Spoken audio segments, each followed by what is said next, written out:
Praise the Lord. ஆண்டவராகிய இயேசு கிறிஸ்து இன்றைக்கு உங்களை பார்த்து தான் சொல்கிறார். சங்கீதம் 37:5, உன் பலியை கர்த்தருக்கு ஒப்புவித்து அவர் மேல் நம்பிக்கையாயிரு, அவரே காரியத்தை வாய்க்க பண்ணுவார். உங்கள் வாழ்க்கையில் ஏதோ ஒரு காரியம் நடக்கிறதுக்காக போராடி கொண்டே இருக்கிறீங்க. யார் மேலேயோ உலகத்தில் நம்பிக்கை வச்சிட்டீங்க. ஒரே ஒரு டைம் நீங்கள் ஆண்டவரை அறிந்த பிள்ளைகளாக இருந்தாலும் சரி, அறியாத பிள்ளைகளாக இருந்தாலும் சரி, ஒரே ஒரு டைம் ஆண்டவர் மீது நீங்கள் நம்பிக்கை வைத்து பாருங்களேன். மனிதர்களை நம்பினீங்க, உங்களுக்கு தெரிஞ்சவங்களை நம்பினீங்க, தெரியாதவங்களை நம்பினீங்க.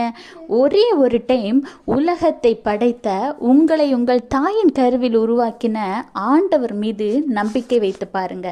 முடியாதுன்னு சொன்ன காரியம் கூட நடக்கும். நடக்க சான்ஸே இல்லை என்று சொன்ன காரியங்கள் கூட நடக்கும். ஏனெனில் ஆண்டவராகிய இயேசு கிறிஸ்துவினுடைய நாமம் அதிசயம். உங்கள் வாழ்க்கையிலையும் அவர் ஒரு அதிசயத்தை செய்ய வல்லவராயிருக்கிறார். உங்கள் வழிகளை கர்த்தருடைய கரத்தில் ஒப்பு கொடுத்து பாருங்க. அவர் மேலே நம்பிக்கையாக இருந்து பாருங்க. நடக்காது, முடியாது, வாய்ப்பே இல்லை என்று சொல்லப்பட்ட காரியங்கள் உங்கள் வாழ்க்கையில் வாய்க்கப்படும். கர்த்தர் உங்களையும் உங்கள் குடும்பத்தையும் ஆசீர்வதிப்பார். Have a blessed day. Jesus bless you.